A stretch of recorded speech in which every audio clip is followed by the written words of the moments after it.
Good afternoon, everyone. We're here today for another edition of our Timer Tip Tuesday, continuing education. It's good. I'm really excited. I'm just kind of looking through the attendee list here, and great to see Tony Sapp.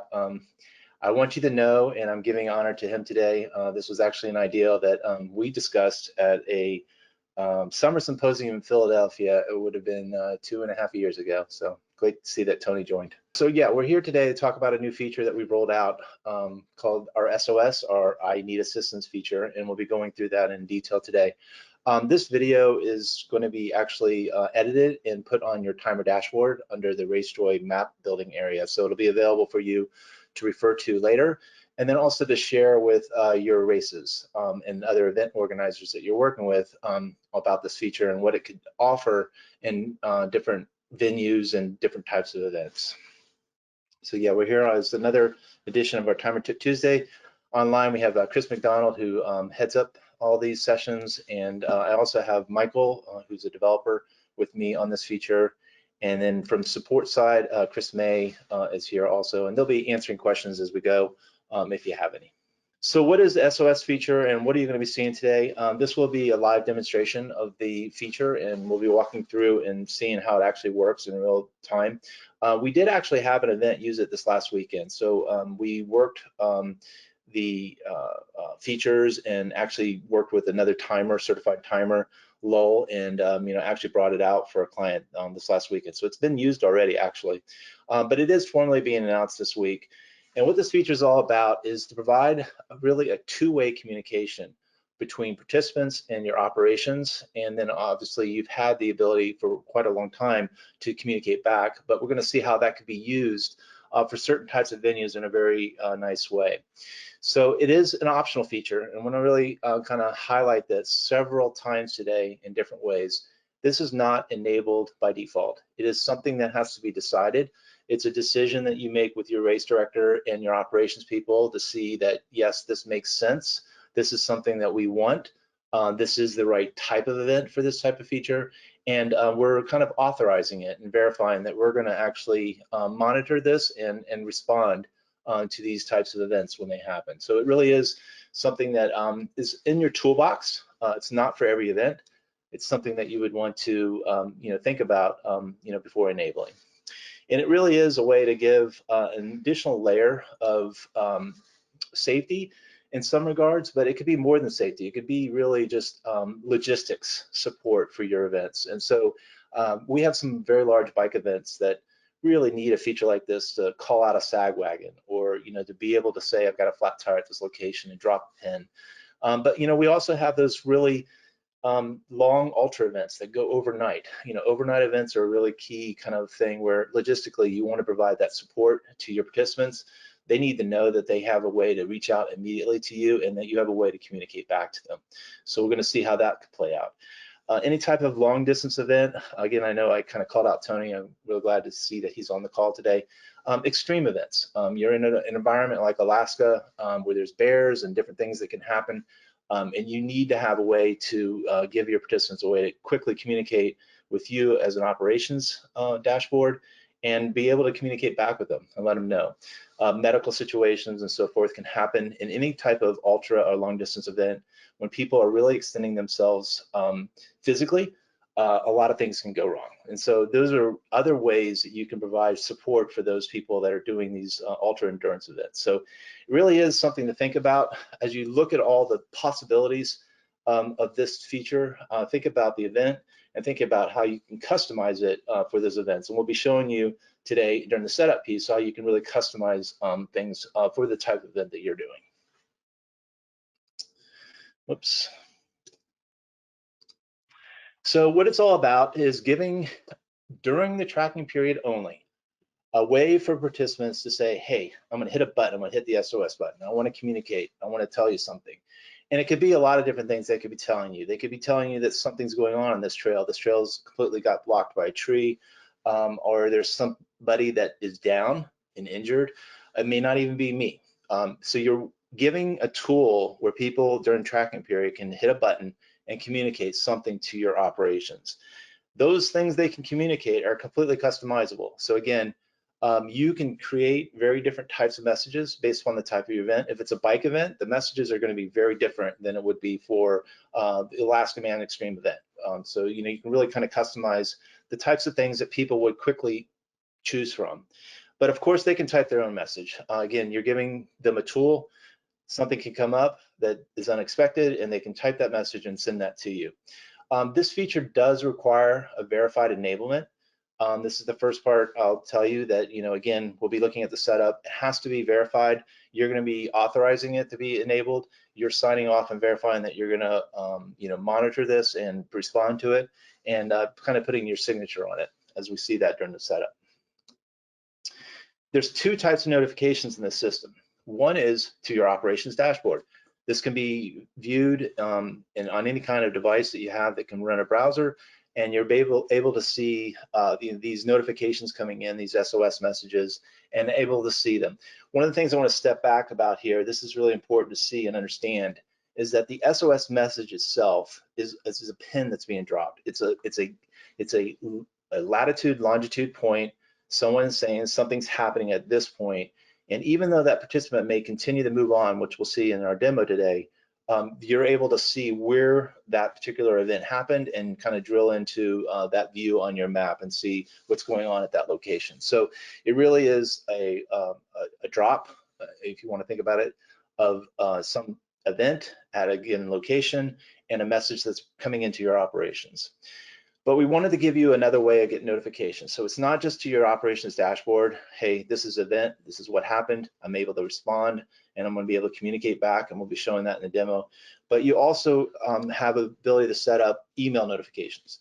So this is a way to set up a distribution list. It could be multiple addresses, but you want your medical people and other people to be receiving these alerts. Maybe they're driving around and they don't really have quick access to a laptop and things like that.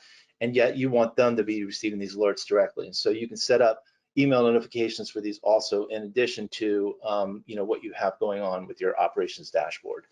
The same kind of information is given. You can get the latitude, longitude, and just plug that right into Google Maps, and it'll take you right to that location. And obviously, it's telling you who the person is, where they are, and what's going on. So I'm going to go into and actually show how all this gets set up, and we're going to actually see some live examples that I put together this morning just in my little work, and we'll kind of go there. So the first thing you're going to see on your operations dashboard now, before we get into that, is under custom options, we have a new area here on your RaceJoy dashboard. So it'll be under RaceJoy, custom options, and we've always had the ability for you to customize progress alerts, maybe your social media sharing and so forth. And this is just another area of customization that we've made available as part of your RaceJoy offering. And so we come into here and customize alerts, and we're going to be looking at this new section here. It's called the SOS Participant Health section. And there's a lot of language in here, kind of legalese that we provided. And again, this is done purposefully. We really are asking you to think about this before enabling it. We're asking you to provide a contact person that is authorizing and verifying that they're going to be responding to this, and a verified email, and those emails will be verified by our system. So you definitely want to make sure that this gets set up correctly and the right people are on the list. At that point, that's all you have to do to activate it. It's really to kind of set it up, verify that you want it, and then again, customize those messages. So again, if it's a bike event, you're probably going to have very different types of messages.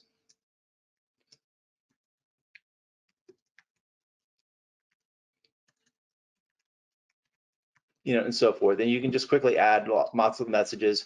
You can get rid of the ones that we have in there if you don't like them, and just add new ones and so forth. So it's a real quick, easy way to edit and save, your own customized set of sample messages. Again, I wanted to reiterate what the participant will see on their screen is this. This is their map. They'll probably be going through your course. This is a Race Anywhere thing, so we don't have a course map. But again, whatever you do are just sample messages that they can use. And they can obviously add on to that and give you more detail, and or they can just create their own message. So the enablement is done through this custom area, and that's how you enable it. What does it look like on race day? And so what happens is we had a couple events here that I've did this morning. So again, normally this would be like a an actual course map, and you'd have your in-person event and all, but I'm kind of just simulating this on RaceJoy Rocks, which is our demo event. I did want to hesitate there for a second. If you have a race director that really wants to experience it as a participant and understand the technology before they authorize the enablement, just have them do the RaceJoy Rocks 5K, do a walk, bike event. They can actually send SOS messages and kind of see how it would work from a participant's perspective. In order for you to see it working live in an event, you will need to enable it, and then you would use it live during that event. We had an event this last weekend, like I said, use it. They soft rolled it out. That's again a decision. They communicated somewhat, and they definitely told the participants. It's really a decision how you want to roll it out on your event. But it is working, and it is live. So what happens here is that you'll be getting these new alerts, and I can actually do two things here. I can say, just take me to the message. I want to see what's going on here. But I can also go to the participant that actually left that message, and that person may be in a very different position at this point. So at this point, they were sending a message, and actually we got another message from someone else saying, hey, participant near this location needs assistance. So this is just someone else is passing along. So important point here, not everybody may have their phone with them. Another important point here, you may be in an area with no cell coverage at this point. So a really important concept here is that people can create these messages, drop a pin, and then when their phone moves into cell reception, all that information will come to your operations dashboard, and those locations will actually be there. So even though this particular area of the course had no cell coverage, I will still be able to go back to the point, know exactly where the point was, where the person needed assistance, and be able to drill into that location. And then of course, my dog pooped at that point, so I needed to have the blue bag sag wagon sent out. Yeah. So what you can do here is, like I said, we can communicate back. So if I wanted to let this person know, hey, I got the message and we're coming, then we could do something like this. And I've got my phone up just so for a live demonstration here today. And in a minute here, you'll see the actual communication going back to my phone here and letting this person. The medical van is on the way. A message from RaceJoy Rocks by RunSignup. So again, definitely you could send a message saying, hey, tell us this, tell us that. So it could be a two-way communication. They could hit the SOS and send you another message. And so you've got a quick way communicating live with them back and forth just by send a message from your operations dashboard. And then for them using the SOS, I need assistance feature on their phone. Another thing that can be done here is, kind of keeping track of things. So maybe you have an event where you want to let people know that certain things are handled and not handled. So we have this concept of, handling the message is what we call it. So in this case, I'm going to go and just say med, just put a status on this, med's been deployed, save that, and then say that this one's been handled, and it will kind of disappear. If you need to go back at any time and see things that were handled, you can go back and see that, but we can kind of see the things that have already been handled by someone else and so forth. Another thing you can do here is really filter what you're viewing on a thing. So if I wanted to have a medical view up and I just wanted them to see everything that was medically deployed, I could set up and just filter all this and just only have the filtered view, and then only those things would show on my map of those participants that are in that status. So we're giving you a way to communicate. We're also giving you a way to tag and or put a note on that particular incident, and then be able to kind of filter the view and see only those people that are in that kind of condition or that kind of incident status. So this is definitely a tool that can be used in a lot of different ways. We try to make it really generic so that you can really think about it for your event and kind of tailor it to what you want to do. So again, what kind of words you use for status are really the words that you can come up with. And then also just how you use the filtering tool and the communications are really kind of up to you and your operations and how you want to run your operations for your particular event.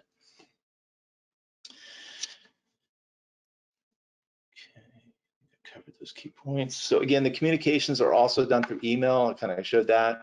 Let's see if I got one here. They'll come into your notification, and then you could just pop that latitude longitude into a device and kind of find it that way. So you get both types of notifications here, and then you can also, like I said, just kind of have the the view of what what's been taken care of and what hasn't been taken care of.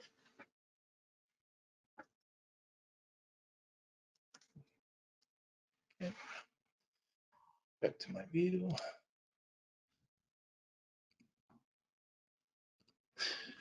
So that's pretty much the feature of SOS in terms of setting it up. Pretty easy to set up. It's just a matter of setting up who authorized it with an email and then monitoring it as the key thing on race day. And again, definitely, it was used this weekend. These are real live events that happened, an ultra that was happening. These are real conditions that happened.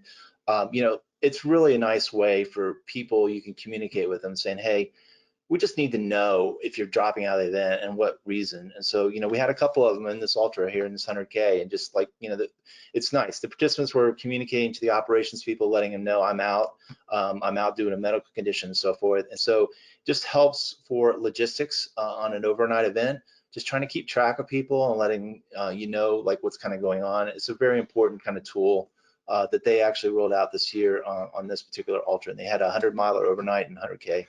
So it's kind of a nice feature and definitely something that they used. So that's our SOS I need assistance feature. Michael, were there any questions, or Chris, anything that we need to bring up?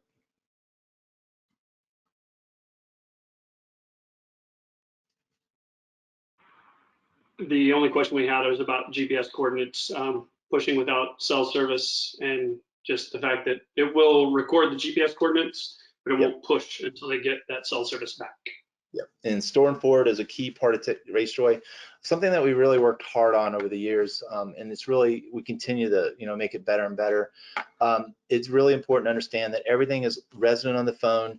The actual path, all the waypoints, everything is on the phone that they need for that participant to get through it. In fact, I had people emailing me this week on this event. They just said, you know what, I want to run an airplane mode. I'm going to do this whole 100-mile airplane mode. Will it work? And I was like, yeah, absolutely. As long as you got everything loaded on your phone. And then when you come back to cell coverage, all that data will get pushed up and brought in for the operations people and also for yourself. And really key for the SOS feature is, like, obviously if you're in a situation, you're going to turn that on and you're going to get other people to turn their phone on and hit SOS. And so hopefully, like, if this section here is really bad, no cell coverage, other people will get to cell coverage, and then they'll be able to have that pin dropped where you are and where you're needing assistance. So that's a really key feature that we've developed. So moving on, Timer Tip Tuesdays. We love our series. We continue on each week. We're marching towards our Winter Symposium. Again, we invite all of our timers to come to the Winter Symposium. We're really looking forward to actually getting together again. Shelly has planned something special for you as certified timers, and so we're looking forward to doing something special just for you guys at the symposium. And again, there will be a timer-specific track, and they're already working to come up with a good track for you.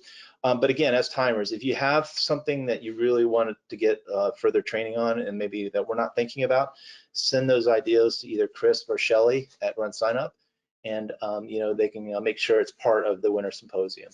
So next week, Chris is going to be taking you through your timer dashboard, and the key thing there is to know that this is how you organize your access for all your timers and your staff, and making sure that they're set up on your organization, and then how that maps to the races that you're going to be doing your service for, and how that also works with race day scoring in terms of security and all. So it's kind of a key thing to kind of walk through again, making sure everybody has an understanding of the security model. And then the other thing on the timer dashboard that's really important is the statistics, the usage that we're starting to roll out there and give you, your stats. And so he'll be covering all that next week. And that's our SOS feature. We're really glad for you attending today. We will edit this recording down and put it on your dashboard. All the videos always show here, and we kind of keep loading these up. We've done a few new ones here, and we keep trying to refresh this content. So we'll edit this one down and kind of put that SOS feature on your dashboard here. Thank you for attending.